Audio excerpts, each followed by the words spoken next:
Hello கனிங் channel people, நம்மளோட நாக சைத்தன்யா அது மட்டும் இல்லாமல் சமந்தா இவங்க 2 பேருக்குமே டிவோர்ஸ் ஆகி கொஞ்சம் வருஷங்கள் மட்டுமே ஆகிட்டுருக்கு அப்படின்னு தான் சொல்லணும்.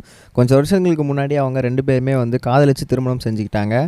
திருமணம் செஞ்சுக்கிட்ட கொஞ்ச நாள்லேயே அவங்களுக்கு கருத்து வேறுப்பு காரணமாக 2 பேருமே சம்மந்தத்தோடு பிரிஞ்சுட்டாங்க அப்படின்னு தான் சொல்லணும். ஸோ அந்த வரிசையில் இப்போ திடீர்னு நாக சைத்தன்யா அவர்களுக்கு செகண்ட் மேரேஜ் அப்படின்றத வீட்டில் பேசிக்கிட்டு இருக்கிறதாகவும், அவங்க ஷோபிதா அப்படின்ற பொண்ணை ரொம்ப நாளாக அவர் காதலிச்சு டேட் பண்ணிக்கிட்டு இருக்கிறதாகவும், திடீர்னு அந்த பெண் கூட அவங்க வீட்டார் எல்லாருமே சேர்ந்து திருமணம் அப்படின்றத அரேஞ்ச் பண்ணியிருக்காங்க அப்படின்னு ஒரு தகவல்கள் சோஷியல் மீடியாவில் மார்னிங்லேருந்து எழுந்துட்டு இருந்துச்சு அப்படின்னு தான் சொல்லணும். இது எல்லாமே ஜஸ்ட் ஒரு கிசு அப்படின்னு நினச்சிருந்தா திடீர்னு நாக சைத்தன்யா சைட்லேருந்து ஷோபிதா கூட எடுத்த நிறைய ஃபோட்டோஸை அவர் இன்ஸ்டாகிராமில் போஸ்ட் பண்ண ஆரம்பித்தார்.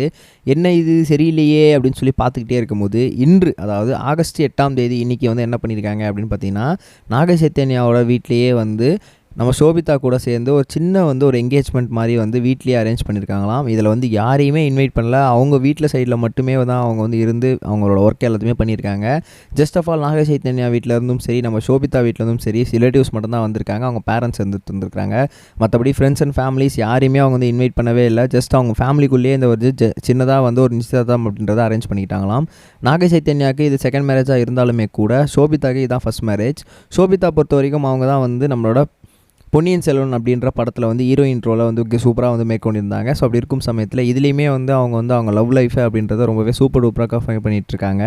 ஸோ இதெல்லாம் தாண்டி நாக சைத்தன்யா அது மட்டும் இல்லாமல் நம்ம ஷோபிதா இவங்க 2 பேருக்குள்ள வயசு வித்தியாசம் அப்படின்றது தான் இப்போ சோஷியல் மீடியா ரொம்பவே ட்ரெண்டாக போயிட்டுருக்கு அப்படின்னு தான் சொல்லணும். நாக சைத்தன்யாவுக்கும் நம்மளோட ஷோபிதாவுக்கும் கிட்டத்தட்ட 4-5 வயசு டிஃப்ரெண்ட் வரதாகும். நாக சைத்தன்யாவுக்கு 37 வயசு ஆகிட்டு இருக்கு. பட் நம்ம ஷோபிதாவுக்கு வெறும் 32 வயசு தான் ஆகுது. கிட்டத்தட்ட ஒரு 4-5 வயசு டிஃப்ரென்ஸ் இருக்குது அப்படின்ற மாதிரியும் சொல்லிட்டு இருக்காங்க. ஷோபிதா பொறுத்த வரைக்கும் நம்ம சமந்தாவோடவே அவங்க 4 வயசு சின்னவங்க அப்படின்றதும் குறிப்பிடத்தக்கதாக இருந்துருக்கு. But anyways boss is boss. இப்போ இனிமேலாச்சும் நாக சைத்தன்யா அவங்க கூட சந்தோஷமாக இருப்பார் அப்படின்னு சொல்லி எல்லாமே கடவுள்கிட்ட ப்ரே பண்ணிட்டு இருக்காங்க. நீங்கள் மறக்காமல் அவங்களுக்கு விஷஸ் தெரிவிச்சிருங்க. ரெண்டாவது ஒரு முக்கியமான விஷயம் என்ன அப்படின்னு பார்த்தீங்கன்னா, நம்ம சூப்பர் ஸ்டார் ரஜினிகாந்த் நடிச்சிக்கிட்டு இருக்க வேட்டையன். கிட்டத்தட்ட இந்த படம் செம்ம எதிர்பார்ப்பை கிரியேட் பண்ணிகிட்டு இருக்க ஒரு படமாக இருந்துகிட்டு இருக்கு. ரொம்ப நாள் கழித்து ஜெயிலர் படத்துக்கு அப்புறம் இவர் மறுபடியும் போலீஸ் கெட்டப்லேயே வேட்டையனாக நடிக்க போகிறாரு அப்படின்றது தெரிய வந்திருக்கு.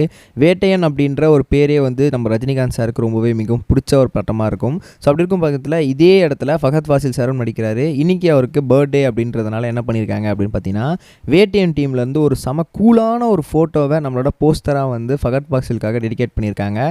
அதில் team wishes happy birthday to Fahadh Faasil அப்படின்னு மென்ஷன் பண்ணியிருக்காங்க. அதை பார்க்கும் போதே செம்ம ஆக்டராக பயங்கரமாக செம்ம கூலாக இருக்கிறாரு. பார்க்கும் போதே படம் எங்கேயோ போய்டும் போல இருக்கே அப்படின்ற மாதிரி இருந்துகிட்டு இருக்கு. நீங்கள் எப்படியோ வெயிட் பண்ணிட்டு இருக்கீங்க படத்துக்காக அப்படின்றத மறக்காம கமெண்ட்ஸ் சொல்லுங்கள். நம்ம நெக்ஸ்ட் வீடியோ சொல்லுங்கள் கைஸ். பை. இது வரைக்கும் கனெக்டிங் டிவிக்கு சப்ஸ்கிரைப் பண்ணனா மறக்காமல் சப்ஸ்கிரைப் பண்ணிக்கங்க. உடனடி அப்டேட்ஸ் பெறுவதற்கு நோட்டிஃபிகேஷன் பெல்லையும் கிளிக் பண்ணிக்கங்க.